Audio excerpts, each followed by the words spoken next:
under the flickering neon lights of the French Quarter. I stand behind the bar, the rich scent of bourbon mingling with the damp, aged wood in the humid air.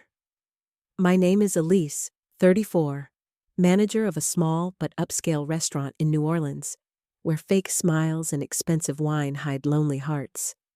My marriage to David, a busy lawyer, has long grown cold, like a jazz tune that's lost its melody.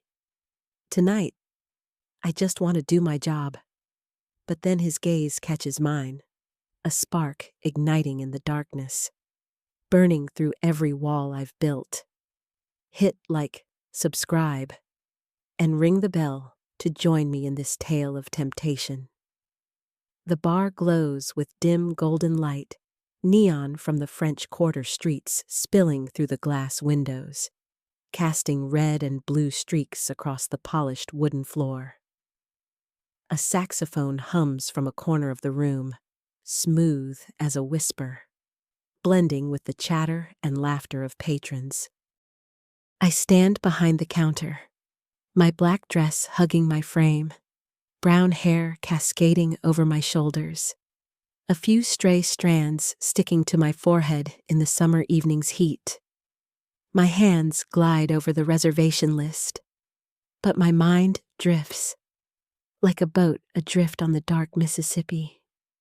David, my husband, is probably at his office, eyes glued to a computer screen, as always. 5 years of marriage, yet I feel like I'm living with a stranger. Silent dinners, half-hearted embraces, and the dreams I once had of a passionate love now just wisps of smoke. I sigh, wiping a wine glass clean, trying to focus. But then the old wooden door creaks open, and he walks in. He's tall, wearing a dark green shirt with sleeves rolled up, revealing tanned, muscular forearms. A gleaming brass saxophone hangs loosely over his shoulder, catching the light like a treasure. His brown eyes are deep, like a midnight lake, both mysterious and inviting. He strides to the bar, sits down, and sets the saxophone on the wooden counter, his fingers brushing it lightly, as if caressing a lover. "A bourbon. Neat," he says, his voice low, like a sustained note, sending a shiver through me. I pour the drink, my hands slightly trembling, striving for professionalism. "Musician?"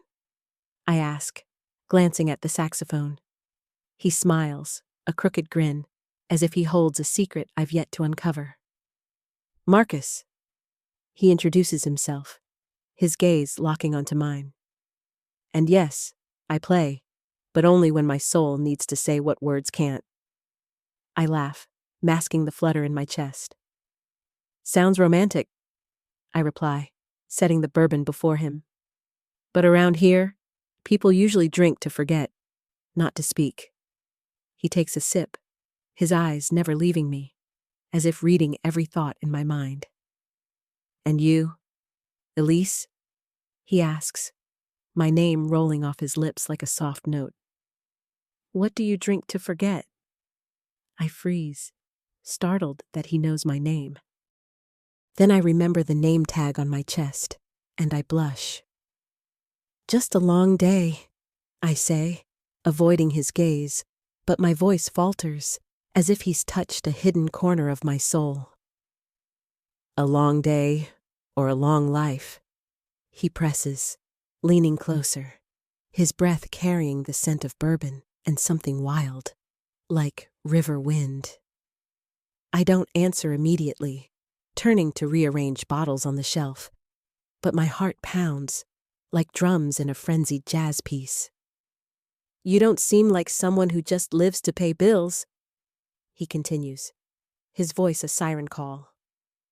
"I see it in your eyes, a fire, waiting to be kindled." I turn back, meeting his gaze, trying to stay composed. "Do you talk to every girl at the bar like this?" I ask, a hint of mockery, but deep down, I know I'm being drawn in. He laughs, a slow, confident smile. Only the ones who make me want to stop playing music to talk, he says, and my face burns, as if the neon lights are shining on me. Play me something, I say, breaking the tension, but also curious to hear him. Marcus lifts the saxophone, his lips meeting the mouthpiece, and the first notes spill out, smooth and soulful, weaving through my fingers, my heartbeat. The crowd quiets, drawn into the melody, but I only see him, the man with pursed lips, eyes fixed on me, each note played just for me. When the song ends, applause erupts, but Marcus only looks at me, his gaze a promise. What do you think, Elise? He asks, setting the saxophone down, stepping closer to the counter. His breath brushes the space between us, warm as a summer breeze. I think you know how to get attention, I reply, keeping my voice steady, but my heart screams. Meet me after your shift, he says, not a request, but an invitation I can't refuse. I want to show you the real New Orleans. I glance at the clock, nearly midnight.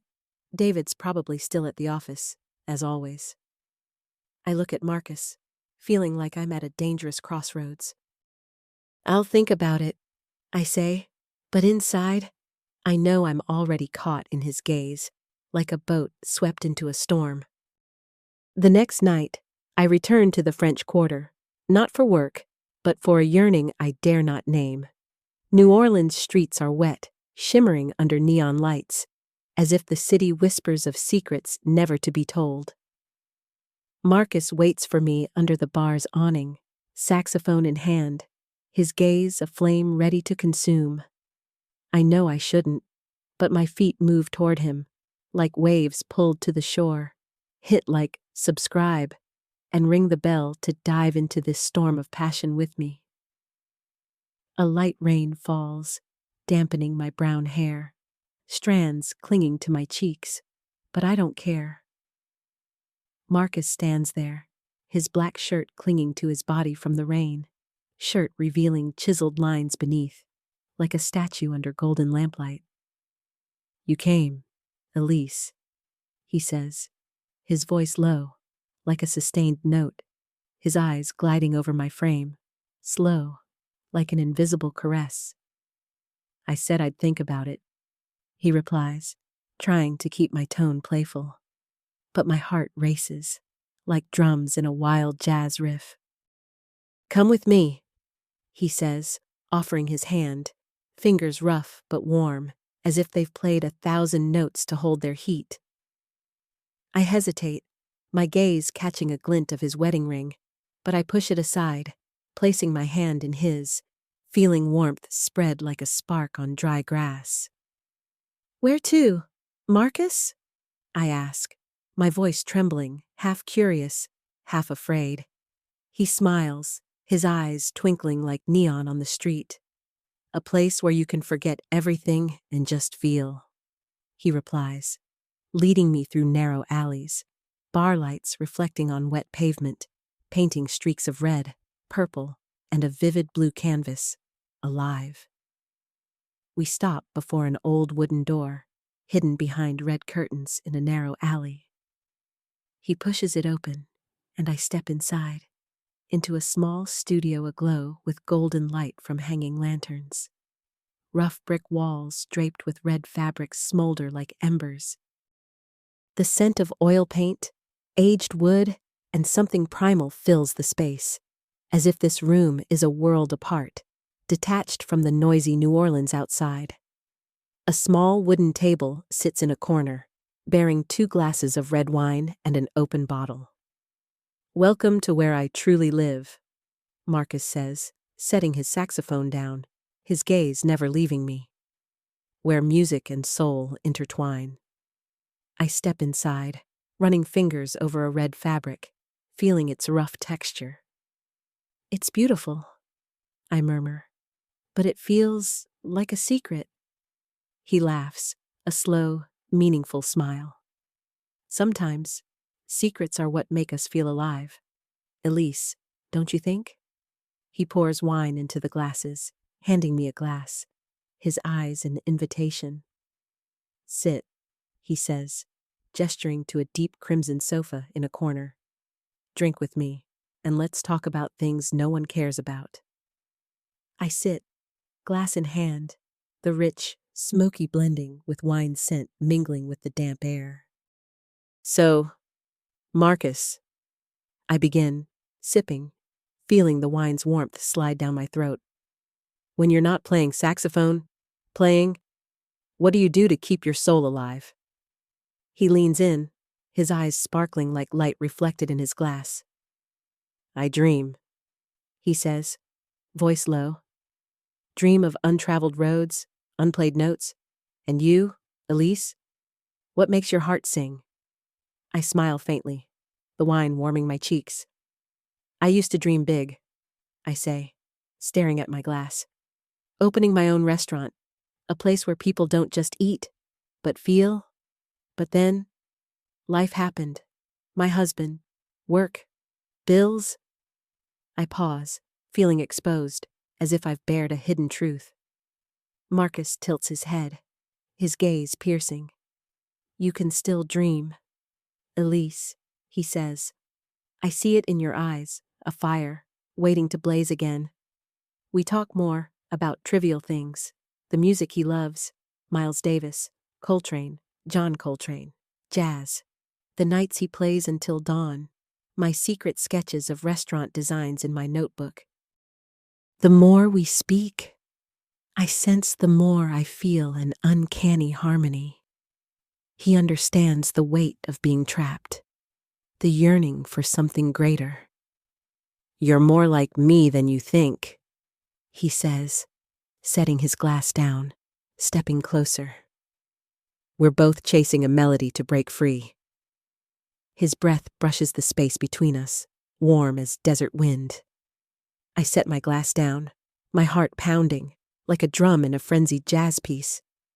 Marcus, I whisper. What are we doing? He doesn't reply, just pulls me close, his lips meeting mine, devouring me, like two parched souls finding each other in a desert. His tongue dances with mine, a wild and dance, fierce, dizzying my mind like a storm's spin. I taste the wine on his lips, sweet and intoxicating, like a note lingering endlessly. His hands glide over my shoulders, slow, like an artist painting tracing a living canvas. He kisses down my neck, trailing neck, his breath scorching, like a flame licking my skin, each touch making me tremble, like parched sand under rain. His lips slide lower, grazing my curves, where my skin pulses taut, like waves swelling under moonlight. His fingers dance there, soft, like playing notes on a saxophone, each touch igniting a trembling melody within me. Elise, he murmurs, voice low like a vow. You're more beautiful than any song I've ever played. Ever. I lean back against the brick wall, its coolness clashing with his heat. His hands drift lower through my thin dress, touching my deepest secrets, where emotions churn like a hidden spring ready to burst. His fingers move slowly, deftly, like a musician on strings, stirring notes of feeling within me. I feel like a match flaring, hot and slick, like silk under his touch. Marcus, stop, I whisper, my voice frail, almost a plea to continue. Do you really want me to stop?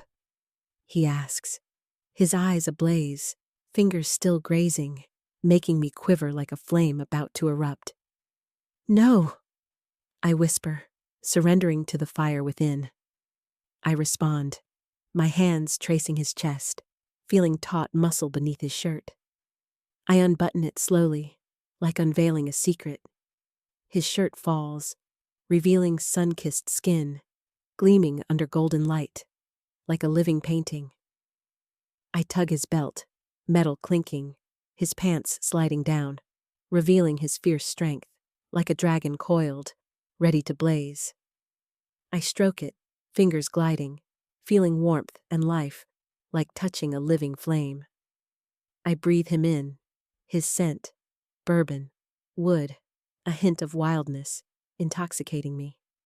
My lips brush it, kissing softly, then deeply, as if I could consume that fire, as if I could hold it forever. Elise. He groans, voice low like roaring waves. You're driving me mad. He pulls me down to the red rug, his body covering mine, like waves crashing ashore. Let me take you further, he whispers, and I, like a lost boat, let myself be swept into the tide. In the small studio, golden light dances on hanging red fabrics, like embers glowing.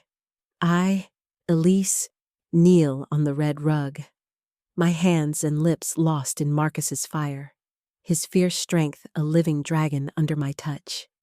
The air hums with bourbon, sweat, and life, pulling me into a storm of passion I don't want to escape.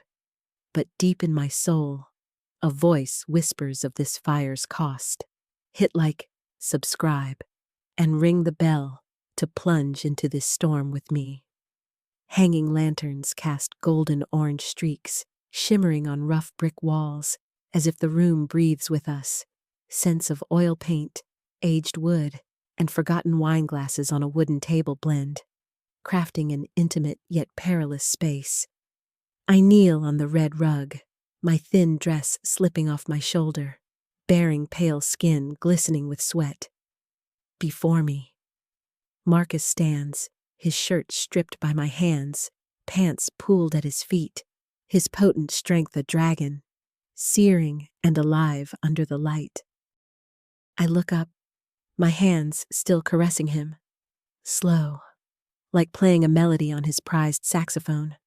My lips glide, kissing deeply, as if to devour that fire. His scent, bourbon, sweat, a wild edge, spinning my senses. My eyes lock on his face.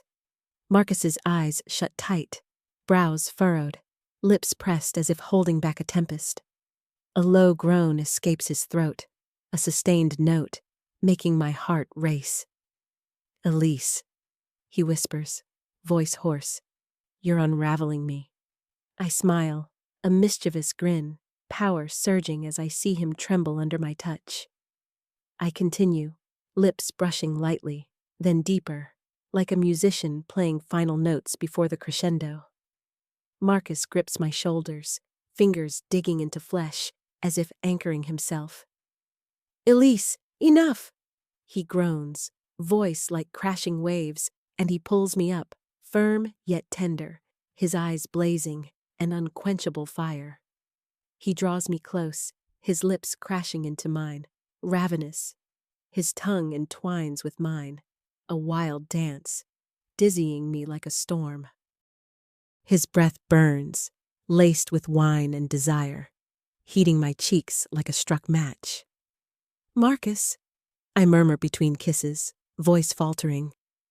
We're going too far. He smiles, lips grazing mine, eyes deep as a midnight lake. How far, Elise? Far enough to feel alive again? Without waiting, he pushes me onto a small bed in the studio's corner, the mattress creaking under our weight.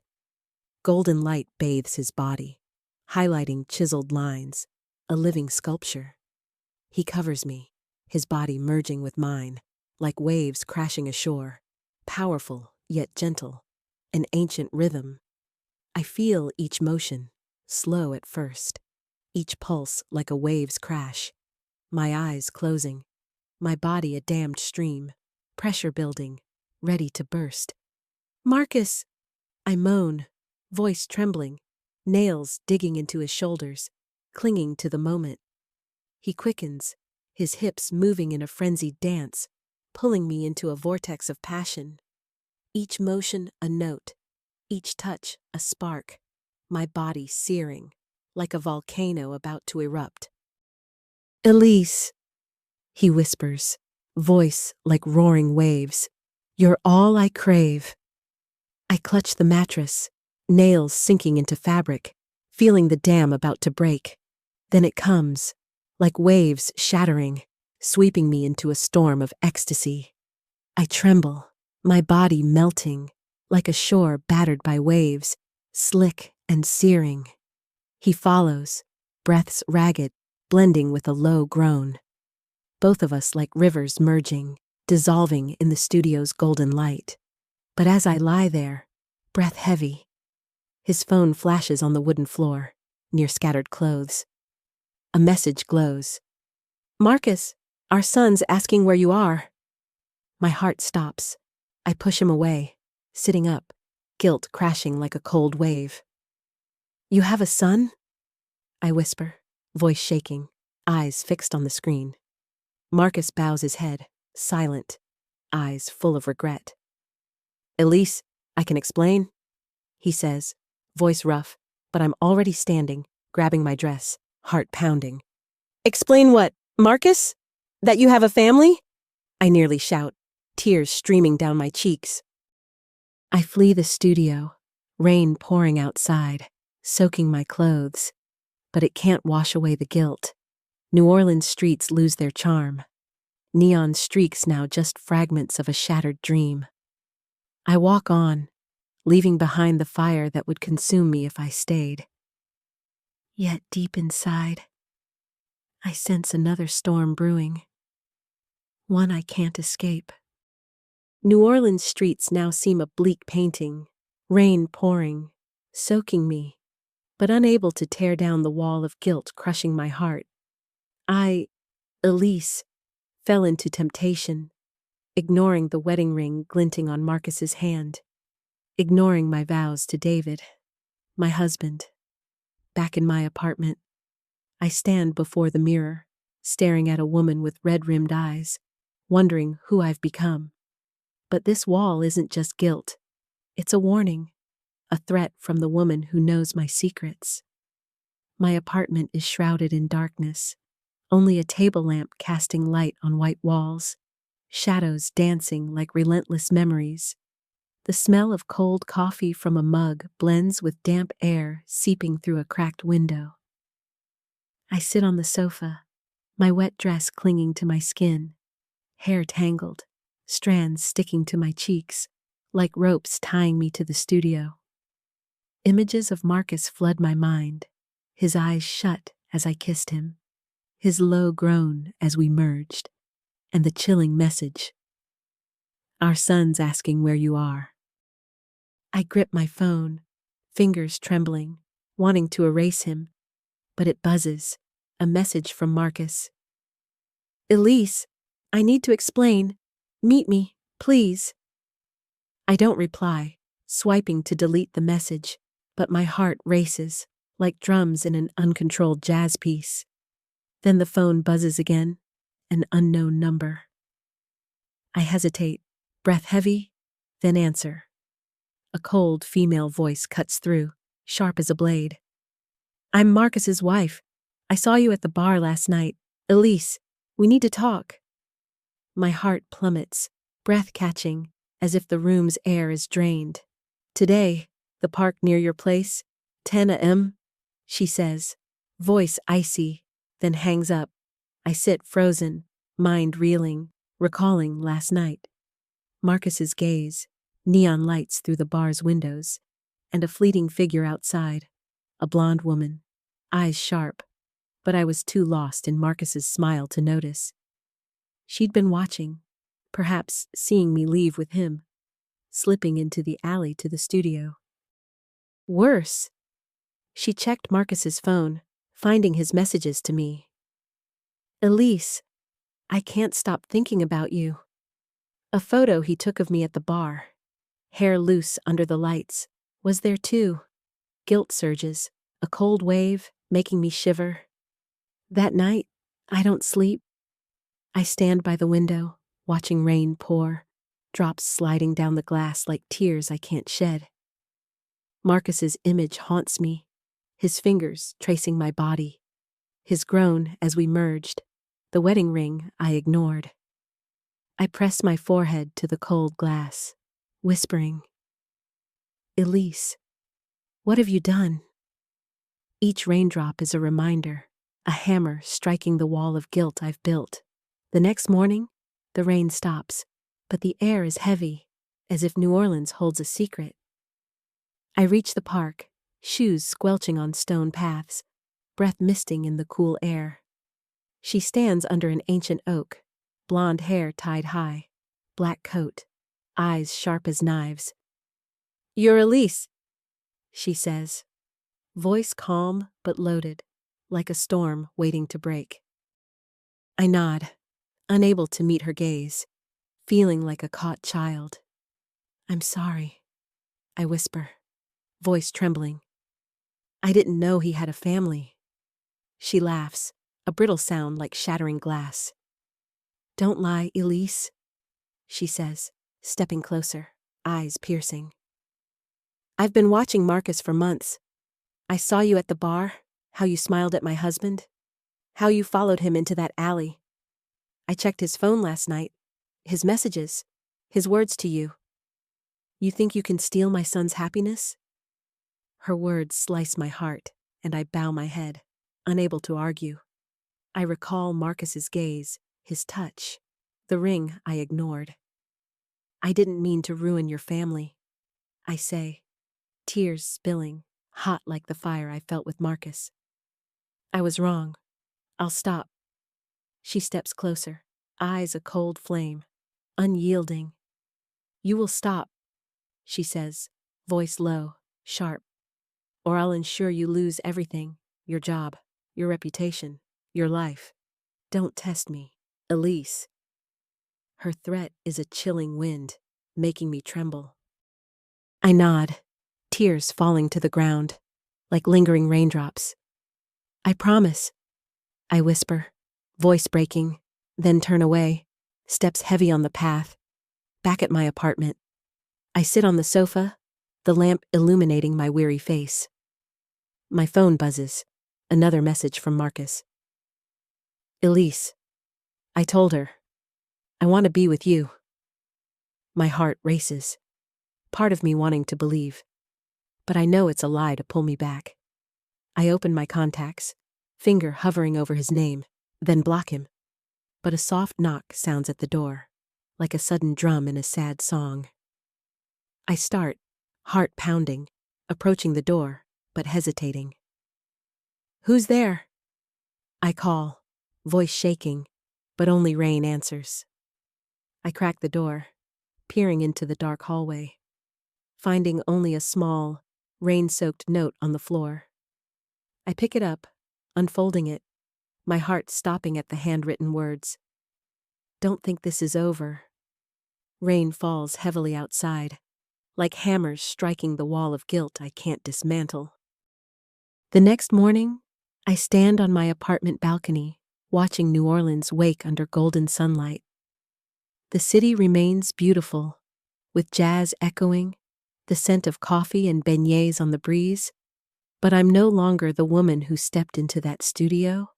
I, Elise, let Marcus's fire consume me, but now I must rebuild from the ashes, returning to work, to David, to myself. Memories of him flicker, like a stray note, but I've learned to push them away, letting new light guide me. Morning sun filters through oak branches outside my balcony, painting shimmering streaks on the wooden floor. The scent of jasmine from a small potted plant blends with fresh coffee, softening the air, a reminder that life goes on. I wear a white blouse, black slacks, hair tied high, ready for work at the restaurant. In the mirror, I see a different Elise, eyes still tinged with sorrow, but a new resolve, like a small flame smoldering, refusing to fade. At the restaurant, glasses clink, herbs and red wine scents waft from the kitchen. "Elise, table 7 needs more wine." A server calls, and I nod, moving swiftly, checking reservations. Work sweeps me into its familiar rhythm, arranging menus, chatting with guests, ensuring perfection. An elderly patron, silver-haired, smiles. "You always brighten this place, Elise." I smile back, warmth spreading, like sunlight through clouds. But then, amid the jazz from the speakers, a saxophone melody hums, smooth and soulful, like Marcus's whisper. I pause, gripping a wine tray, his image rising, blazing eyes, fingers tracing my body, his low moan as we merged. My heart races, a stray note, but I breathe deeply, banishing the vision. "No, Elise," I murmur. "You're stronger than that." I resume work, my smile returning, like a new wall shielding me from the past. That evening, I return home early, cooking a simple dinner: roast beef, salad, a bottle of wine. David arrives late, as usual, his suit rumpled, eyes weary from a long day. "Smells amazing," he says, eyes lighting up at the table. I smile, setting a plate before him. "Just wanted to do something for us," I say softly. He takes my hand, a rare touch, and I feel a faint warmth, a small light in our cold marriage. We dine, talking of small things, his work, a difficult restaurant guest, weekend plans. For the first time in months, I see David smile, a genuine smile, reminding me why I once loved him. But as he talks about a case, a saxophone hums in my mind, an uninvited memory. I see Marcus, the red rug, golden light, the fire blazing in the studio. I grip my wine glass, nails digging into my palm, then breathe deeply, pushing it away. "You okay?" David asks, eyes concerned. "Fine," I reply, smiling. "Just tired." After dinner, I wash dishes, David beside me, drying plates, a simple but precious moment. "I've missed nights like this," he says, voice low. "Me too," I reply, looking at him, feeling the wall between us crack, if only slightly. I don't speak of Marcus, that night, the mysterious note. I bury them deep, a secret locked behind the wall of guilt. In the days that follow, I settle into routine, work, caring for David, rediscovering myself. One morning, a partner calls, offering me a chance to design interiors for a new French Quarter bar. "You've got talent, Elise," he says. "Don't waste it." I smile, agreeing, and start sketching, lines vibrant as my reviving life. But one evening, passing through the French Quarter, a saxophone's wail from a small bar stops me. I stand outside, neon light on my face, heart racing. I see Marcus in my mind, saxophone on shoulder, eyes deep. Part of me wants to enter, hear him play, touch that fire again. But I turn away, steps firm, pushing the memory aside. "That's not me anymore," I whisper, the breeze carrying jasmine and coffee, a confirmation. I return home, David reading on the sofa, lamplight on his face. I sit beside him, resting my head on his shoulder, feeling peace, like a boat finding harbor. My phone buzzes, a message from the partner. "Amazing sketches. Elise, we start next week." I smile, replying, "I'm ready." Outside, New Orleans glows under its lights, jazz faint, but I no longer fear stray notes. I've found my own light, though somewhere, a small ember smolders, waiting to fade. Elise's story is a journey from temptation to rebirth. What's next for her? Share your thoughts in the comments, hit like, and subscribe for more emotional stories. Thanks for joining me.